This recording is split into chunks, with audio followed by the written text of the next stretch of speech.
Hare Krishna, Krishna Krishna, Hare Hare, Hare Ram, Ram Ram, Hare Madangaya, Namo Namaha, Jagaranga, Jana Shangadev. So we're going to pick up at chapter 2, text 3 today. We've gotten through 1 and 2 so far. Contents of the Gita summarized. So the translation here, O son of Pritha, do not yield to this degrading impotence. So I was just reading about impotence, and surprisingly enough, the first dictionary definition does not have to do with erectile dysfunction. Impotence, let me just get the exact, see if I can come out of here. Inability to take effective action. So impotence, the dictionary definition is the inability to take effective action. So not only is Krishna saying that this is Arjuna's inability to take effective action in terms of fighting against his family in this battle of Kurukshetra, but that inability and ineffectiveness here in his position of discharging warfare, essentially, is very degrading to him personally. O son of Pritha, do not yield to this degrading impotence. So do not give in, do not yield to this desire to be ineffective in this battle, to not have potency in this particular situation. And, this word is interesting that they use the word impotence because generally it's also attributed to, men. Most people understand impotent just simply to be a man that's unable to discharge his sexual duties, to please a woman in the form of intercourse. And so it's this double meaning here where Krishna is really, before Krishna was not only just teasing Arjuna, but really being almost comedic with him. And since they are on friendly terms, now, Arjuna is being taken to kind of a new level of degradation here where Krishna is saying, look, you're, even as a man, being impotent, being unable to discharge your duties here. So it says, it does not become you. Give up such petty weakness of heart and arise, O chastiser of the enemy.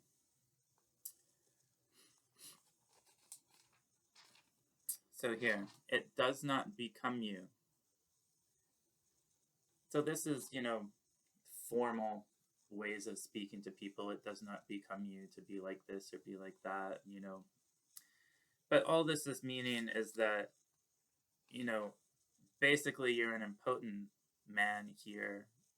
You're lamenting, you're scared to do battle with your family. You've degraded yourself and yielded to this. You're a Kshatriya and unable to effectively discharge your duties in warfare. And this does not become you as Arjuna, the man that, has such strength in the material world where so many people have looked up to him. And it does not become, you as a person here, Arjuna. Give up such petty weakness of heart and arise, O chastiser of the enemy. So Arjuna is considered a chastiser of the enemy. He is very, very skilled in warfare. He has learned from the best warriors, from, Bhishma and Dronacharya. But here he is showing such petty weakness of heart. So we understand weakness of heart. It's discussed a lot in discussions of the mind and desire and in the material world. The jiva generally suffers in most circumstances this weakness of heart, this inability to control the mind, inability to control which desires the body decides to fulfill that the mind presents to the jiva ultimately. So this weakness of heart is meaning that you are situated in the heart as the jiva, The Paramatma is also situated in the heart, fulfilling all of the desires.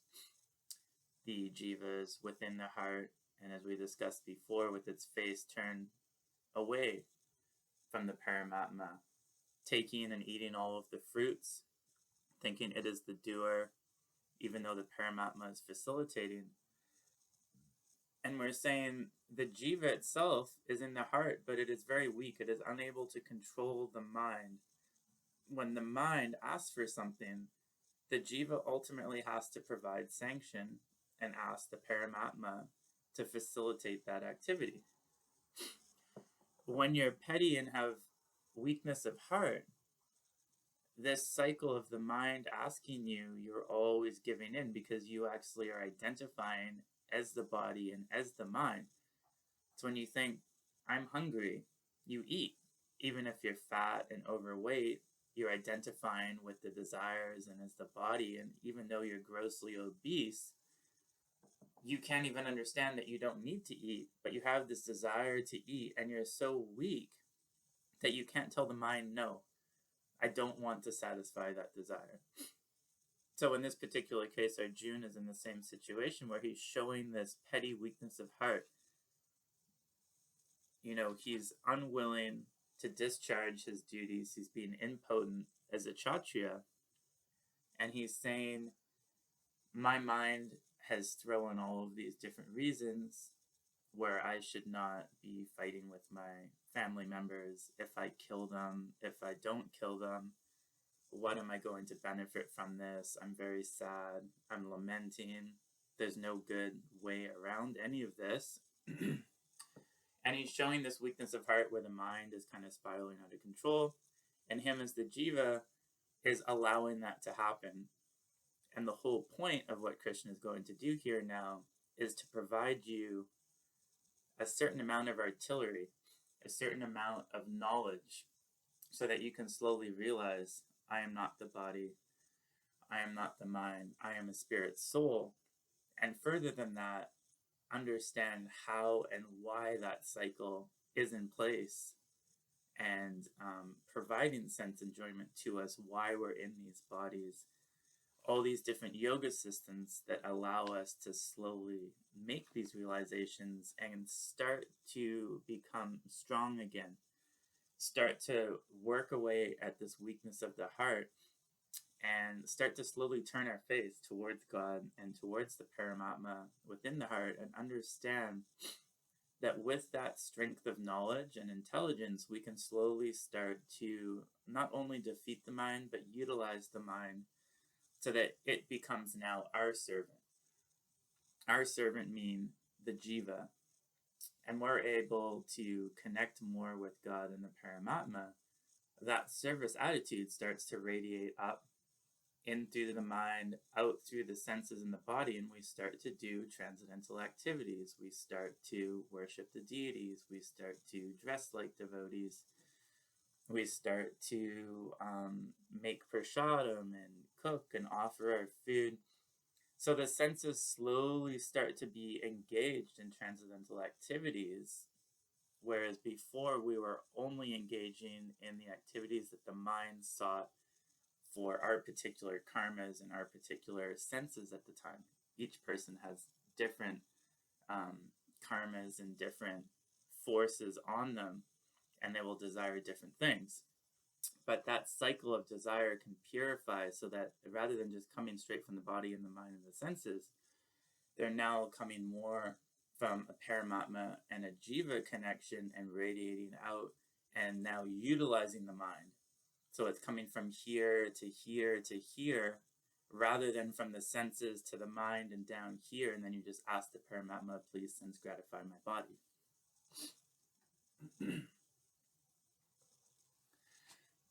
So this is the crux of the issue. We have this weakness of heart. Arise, O chastiser of the enemy. So let's see the purport here. Arjuna was addressed as the son of Prita, who happened to be the sister of Krishna's father, Vasudeva.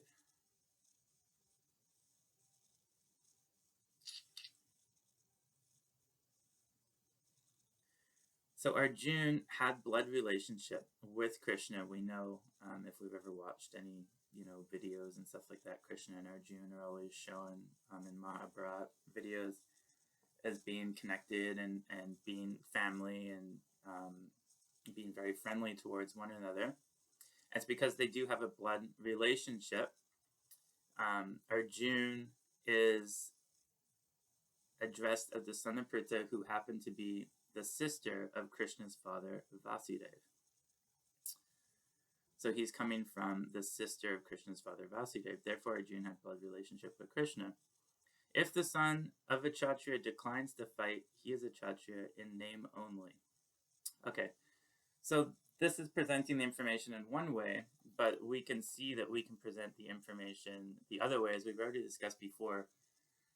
Being born Brahmin, being born Kshatriya, being born anything and claiming to be that thing, if your actions are not in line with that particular, ashram, if they're not in line with that particular varna, then you can't claim to be a Brahmin if you don't have the qualities of a Brahmin. You only get the claim being a Brahmin if you yourself have the qualities and act as a Brahmana. You don't get to say, I am born Brahmin.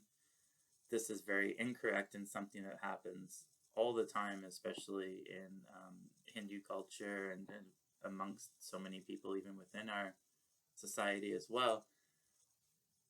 People have forgotten that worth is far more important than birth. So this is saying that a different way.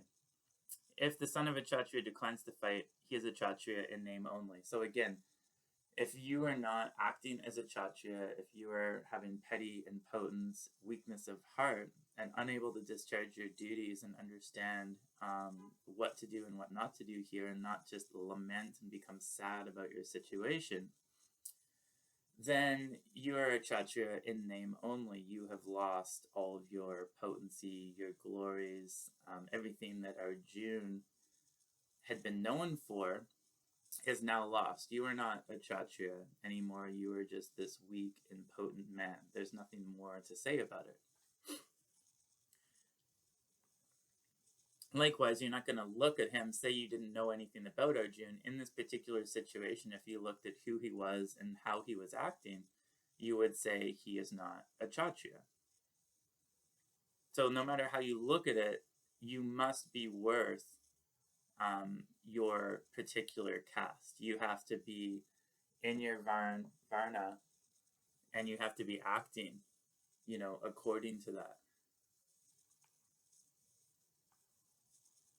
Same with a Brahmana acts impiously, he is a Brahmana in name only. So Brahmanas are supposed to be very clean, very well kept, very well read, understand and have read through the Vedas and can explain the Vedic conclusions to other people. And not just the Vedic conclusions, but also including Krishna in those conclusions too. Brahmanas are very good at deity worship, very good at yagyas and all of the different ceremonies and chanting the different mantras with the right intonations and all these different things. Essentially speaking, there are really no Brahmanas in this Kali Yuga age because there's not really anyone that understands how to be a Brahmin.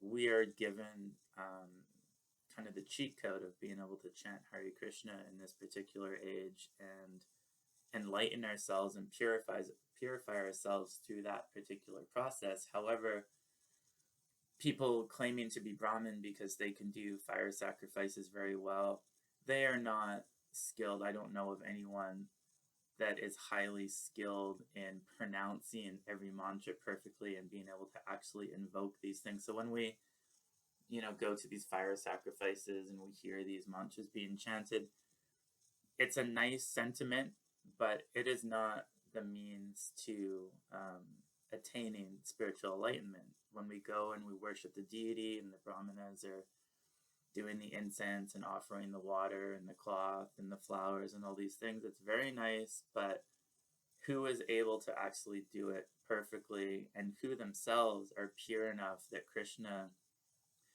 is accepting it on the level that he would have during pure Brahmin deity worship, which is not recommended for this particular age, as from the age before.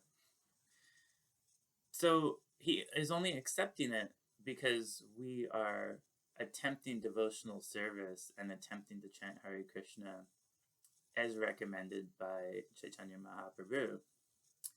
If we don't have that leg to stand on, if we're not even at least chanting 16 rounds and trying to some extent to follow that particular practice, then our improper and incorrect, mantra chanting, yagyas, deity worship, offering of the incense, cooking for Krishna, all of these things. And if you read Nectar-Riven Instruction, there's like 100 different things not to do in front of the deities when you're in the temple. We do so many of them all the time. There's no way that we could act that way. We are not Brahminical. We cannot come to that level, in my opinion. We stand on the leg of chanting Hare Krishna and having faith that the holy name will purify us and help us to get out of our present situation. But aside from chanting the holy name, the rest of it is really just meant to engage people and engage their senses based on their, varnas and ashrams and proclivities and desires. But we are not pure enough to really have these designations as discussed here in Bhagavad Gita. There are no real pure Kshatriyas around the way that Arjuna was. There's no pure Brahmanas around. But if you are a Brahmin and you are acting impiously, you do not have a pious lifestyle, then you are a Brahmin in name only. Such Kshatriyas and Brahmanas are unworthy sons of their fathers. So there's always this connection between father and son. And this is a very traditional concept that you see in India. You don't hear a lot about daughters and wives and different things. It is very male-based. Even in traditional Gaudiya Vaishnavism, women weren't allowed to take Brahmin initiation. Women are not allowed to become gurus. And if you read into the scriptures and you read Bhagavatam and all of these different books, you'll also see so many verses that discuss the further weakness of heart that women particularly have, the further weakness of desires and anger and acting like children and lacking intelligence. All these different things are discussed there. And it's said that the female body is less useful in coming to spiritual advancement. Again, none of that matters, as all of us are very useless in the material world. Our bodies are not, essentially born very spiritual. We're all born less than Shudras and have very improper desires from the moment of conception for most of us.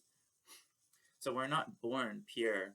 So again, saying one person is more or less pure than the other, considering we're all less than Shudra, doesn't really matter. But if you do look at the structure in Gaudiya Vaishnavism and in Vedic knowledge and in Indian culture, there's a strong connection between a desire to have strong sons. And that desire here is discussed between, such Kshatriyas and Brahmanas are unworthy sons of their fathers.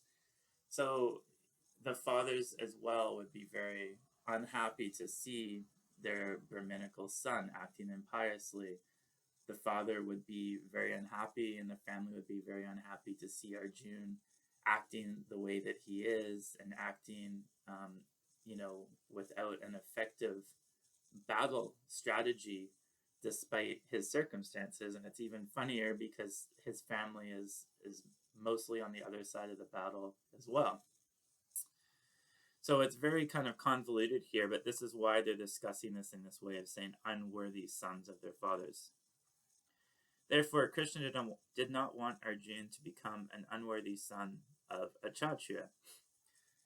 So then it further makes this point. Krishna did not want Arjuna to become an unworthy son of a Kshatriya. Krishna is saying, look, this connection between father and son is very important, and you never want to, and remember that this is really the framework for how all of us are meant to be living, how all of us are meant to be having our intelligence working and seeing things from this vantage point.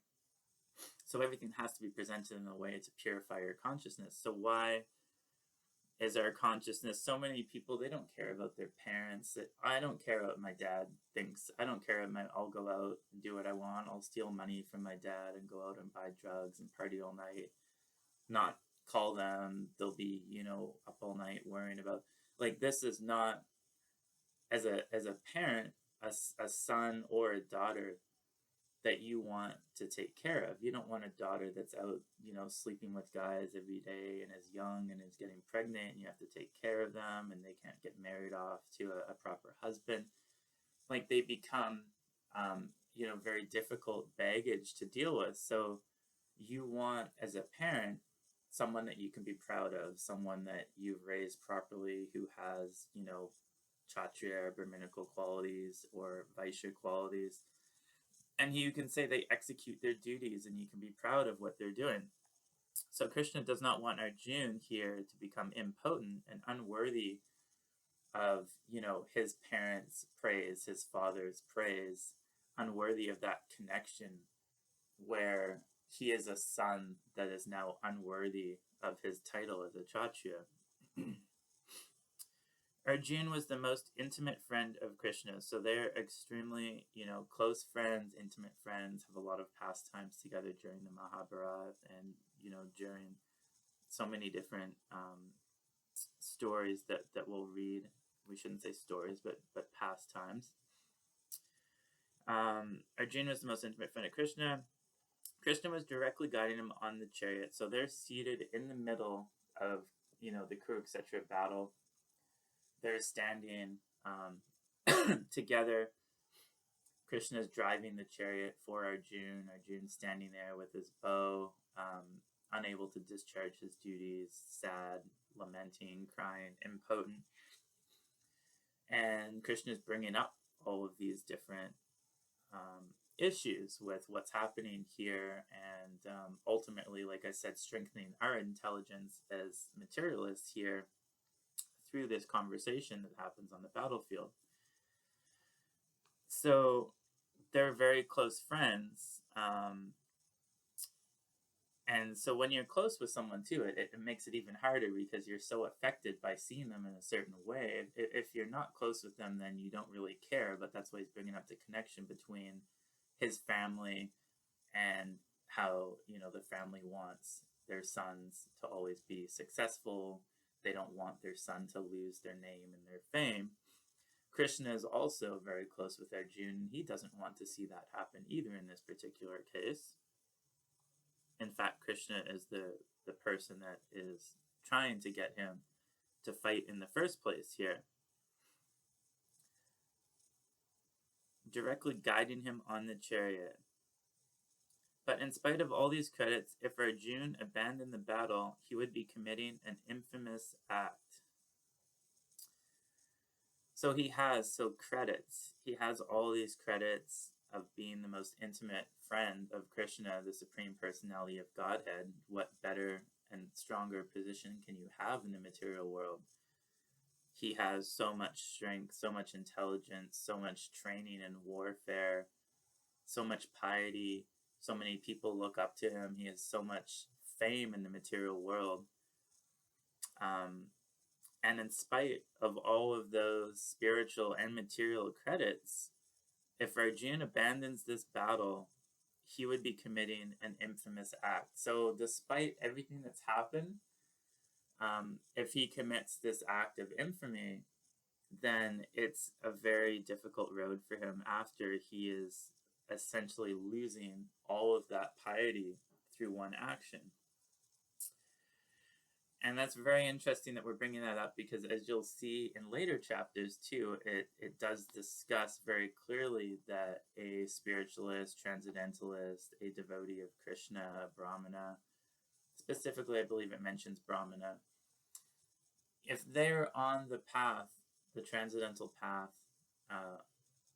and have come to a certain point of purity, you don't lose your spiritual credits. You don't lose your purity. You can degrade yourself momentarily, sense and joy, create havoc in the material world, perform heinous activities that others would think are very degrading. You can do so many things, but when you take up your practice again, and even without taking it up, people are not meant to condemn that particular Brahmana. So as long as they have started their transcendental path, then they are always to be considered saintly, no matter their activity. So again, it's our materialistic minds where we love to tear people down. We love to say one thing is good, one thing is bad.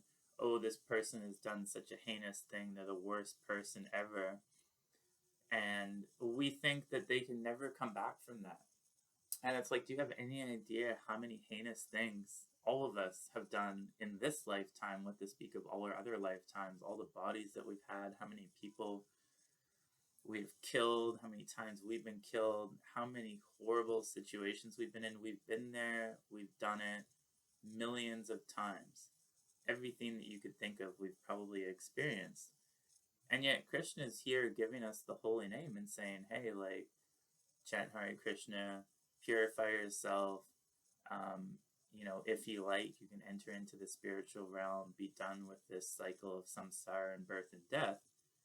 And we're here sitting, seeing some poor person, some Brahmana, falling down, and immediately chastising them in our minds and thinking that this person is the worst, and never giving them the benefit of the doubt, or even looking at ourselves with all of our own issues, and not realizing that we've all made those same mistakes a million times, and that we're going to make those same mistakes a million more times until we're pure enough to give up this weakness of heart and fully control the mind. As long as we can't control the mind 100%, we're going to fall down. It's inevitable. Maya is so strong that without Krishna fully intervening, we can never stop Maya's attacks. Maya has, taken so many people, personalities like Brahma and Lord Shiva, and has even been able to mystify their senses as well. There's so many forms of Krishna. Cupid as well has been shown. Mohini Murti. Like, if Krishna wants to bewilder you, he can. So all we have is we're at the mercy of Krishna, and chanting the holy name and asking for service in Krishna consciousness. Slowly that service will come, but it will be mixed and meddled with so much Maya as well, and materialistic activities.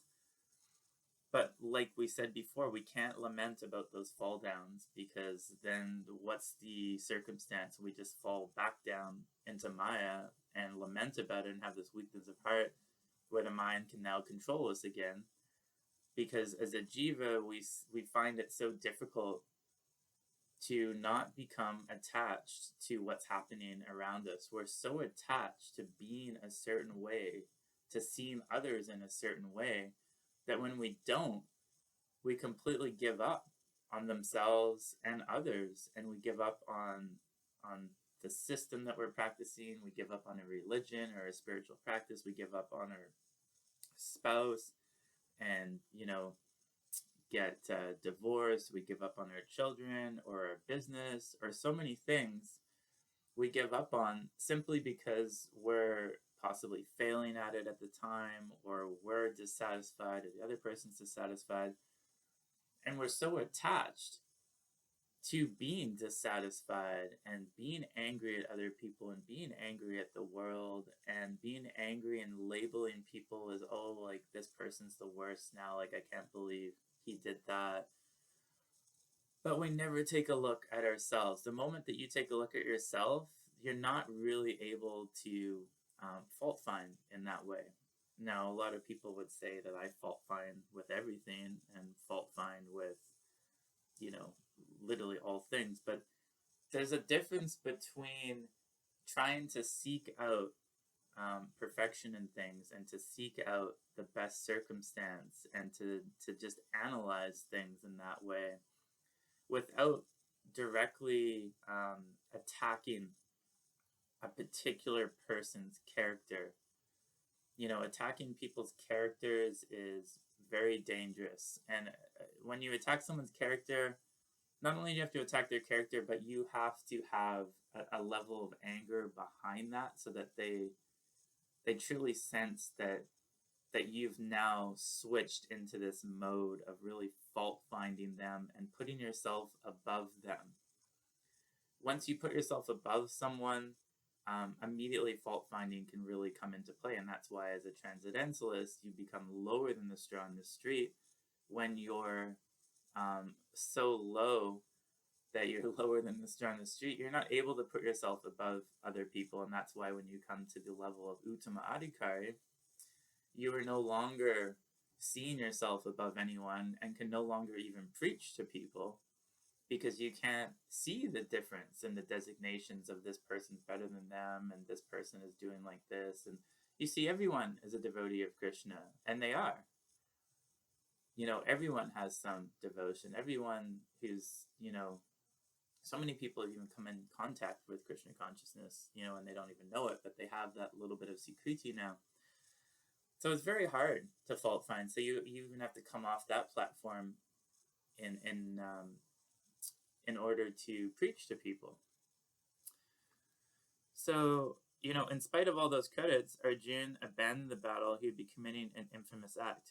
Therefore, Krishna said that such an attitude in Arjuna did not fit his personality. So here again, we're talking about fault finding and putting. The Krishna here is clearly the Supreme Personality of Godhead. He is far superior to anyone in this situation. It doesn't need to be in this situation in the first place. But he's explaining to Arjuna that his attitude, you know, does not fit his personality. Now, just imagine if you walk up, or if you, you know, even if you said this to your spouse, or your best friend, or your boss, and if there were, you know, someone in an angry mood, or, you know, not in the best frame of mind, or just in general, you know, prone to outbursts and difficult in you know, dealing with their emotions and their mental kind of equilibrium. If you told that to someone, they would think that you're fault finding them. It could be a huge argument, depending on the tone that you said it in as well. So Krishna here, he is not attacking Arjuna in this way, but just think about the things that he tells Arjuna in Bhagavad Gita. He's not fault finding. Why? Because his heart is in the right place. It doesn't matter how the other person is taking what you're saying. Well, not, no, it does. Yeah, that's true. That's true. I was just thinking about the circumstance with Maharaj Parikshit and the snake, and thinking that the Brahmana took it a certain way, but no, Maharaj Parikshit does admit in the Bhagavatam that his intent was to cause some mental harm to the Brahmana. So his intentions were not pure in that particular case, and he was not chastising the Brahmana in a way that was beneficial to him at the time. His consciousness was not correct. Again, that was a situation created by Krishna, and from that vantage point, we can't then attack Maharaj Parikshit and think that this has somehow degraded him as well. It's all particular pastimes, but that holds true here. So what I'm talking about is, no matter, you know, you could say this to someone, and if they think that you're fault finding and become angry for it, if you in fact aren't in your heart, Krishna understands this. So it doesn't matter about what we think and what other people imagine we're doing or not doing, or if they become angry about how we're doing things. It could just be their misunderstandings. So when you seek to hurt someone, and you effectively do, then that's where this mad elephant offense or, other karmic situations can come into play here, where you're offending Vaishnavas and devotees. If devotees are becoming offended, which most people are still on a neophyte level in, many practices, and in ISKCON, many people are in different levels, and a lot of new people are, starting at the neophyte level.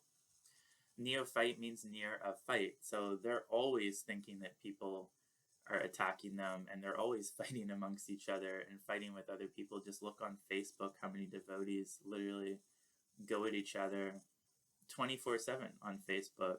All this neophyte activity, all this conversations where everyone thinks that they're all chastising each other, and literally all of them are actually emotionally trying to attack each other. So not only are they neophyte, but they are causing a lot of offenses to each other as well. But in this particular case, Krishna is not coming with that attitude. Obviously, everything that Krishna does is for the benefit of, us and as living entities, and there's many different passages that discuss that. But he is saying that, this attitude right now, Arjun, does not fit your personality. Like, you are not acting in accordance with who you are as a Kshatriya. Arjun might argue that he will give up the battle on the grounds of his magnanimous attitude for the most respectable Bhishma and his relatives. Let's read this again here. Okay, so Arjun might argue that he would give up the battle on the grounds of his magnanimous attitude for the most respect. Oh yeah, so Bhishma here, grandfather Bhishma is on the other side. And Arjun, so it's saying in the purport, Arjun would argue to Krishna, well, I'll give up the battle on the grounds that I'm going to be magnanimous here. I'm going to have this magnanimity of, I'm not going to fight with my elders. Like, I'm going to be more magnanimous and put my sword down because I don't want to fight with my relatives. Krishna, however, considered this sort of magnanimity not approved by authority. So Arjun, really the only leg he has to stand on here is, well, I will be magnanimous and put my sword down and give reverence to, my relatives and grandfather Bhishma and Dronacharya, and not fight with men like that, I will be more magnanimous. However, Krishna is going to say that, well, this magnanimity is not approved by Vedic authority, and it's not approved by me. And he'll go on to explain why, and it does explain very clearly why they are not deserving of such a magnanimous attitude, because they actually degraded themselves in taking incorrect positions, and we'll get to that later. Therefore, such magnanimity, or so-called non-violence, should be given up by persons like Arjun under the direct guidance of Krishna. So this is kind of a difficult one to understand, because it's saying Prabhupada's giving under the direct guidance of Krishna.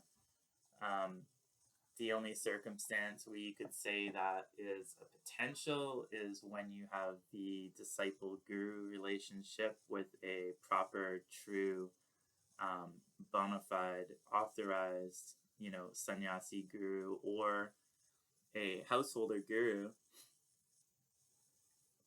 who has actually come to, a proper standard to take on,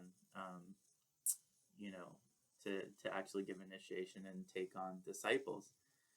That's a whole nother conversation as well, and many different circumstances are provided to you to ascertain who is a guru and who is not a guru.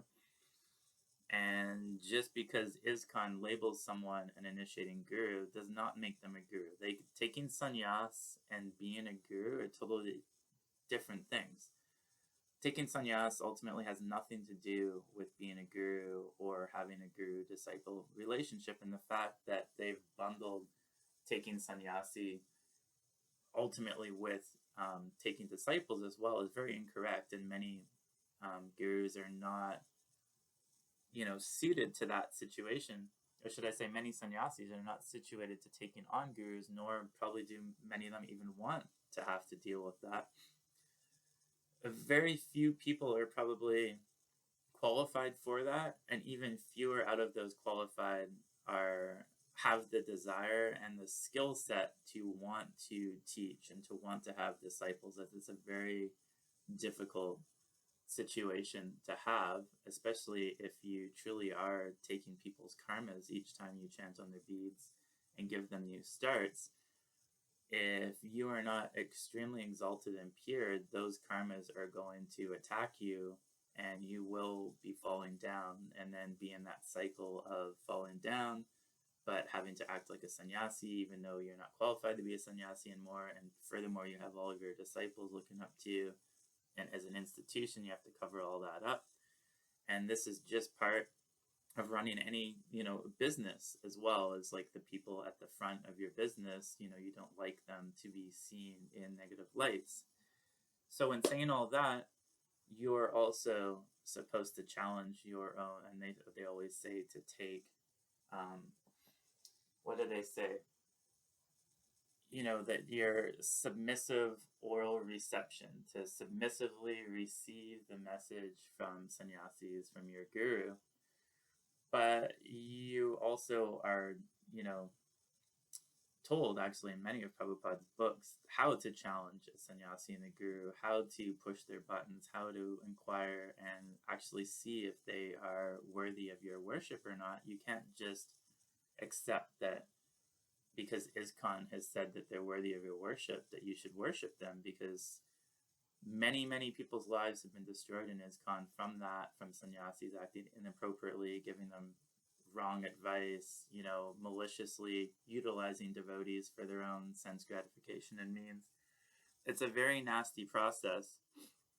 And this is why it says, under the direct guidance of Krishna. I think the reason Prabhupada uses that is because ultimately the only person that can say whether something is correct or not is an approved authority working under the direct guidance of Krishna. Under the direct guidance of Krishna is a very heavy term, because in this particular case, he literally, Arjuna, is in the direct presence of Krishna. We do not have that so-called ability, although Krishna does come in the form of the holy name, so we are able to associate with him in that form. However, in general, we don't have Krishna, standing by our side here, where we can actually speak with him for the most part, although the Paramatma can speak with the Jiva quite a bit as we advance. So you have to be very particular about who you're taking Shiksha guidance from, or Diksha guidance from, because if they are not, in your opinion, truly well-versed with Shastra, and Shastra is also a form of Krishna, then they don't have the requisite intelligence to really give you knowledge in a way that you're under the direct guidance of Krishna. Instead, you're just under the direct guidance of a sannyasi or a brahmana who is still showing weakness of heart and has impotence, and the mind is still attacking them in different ways. And that can lead to incorrect guidance on their part. And they should also understand that, and not guide people in such a way that you 100% force people to do something when you yourself are not clear on what the Vedic stance is. So this is very, very important. It's so important that you read these books, because there's a million ways of seeing things, and you have to have all of this knowledge at your disposal in order to deal with all of these situations, in order to live amongst regular people, in order to associate and live amongst devotees, in order to live within your own body and mind and senses, and in order to take the brunt of all of the stresses of all of those situations, and all of your fall downs and successes and relationships, and utilize the Bhagavad Gita to its full extent, so that you can somehow push forward and somehow not have so much weakness of heart that you yourself lose enough potency that you're incapable of discharging your transcendental duties, i.e. regular daily sadhana of some form or another. Once you lose your regular daily sadhana program of some type, no matter what's happening around you, then Maya really has you in her clutches, and then you're kind of back to square one for a little bit until you can pull yourself up by some means, or other people can help you to bring yourself back up a little bit. The thing is, there's no loss or diminution in any of your practice. So whatever level that you fell down at, the moment you take your practice up seriously again, you are that person again. You don't have to worry about, oh, like, you know, I've lost all this, you know, I can't play Mridanga now, or I don't have this knowledge, or this purity. Like, your level of purity that you've attained can come back very quickly because you don't have any loss or diminution in your transcendental credits. So when you have all this knowledge, as Krishna is trying to bring Arjun's mind up to a certain point where he can get past this weakness of heart, we are also able to slowly get past our weaknesses as well and progress spiritually. Okay, so next time we will do text 4. Hare Krishna, Jai Gauranga.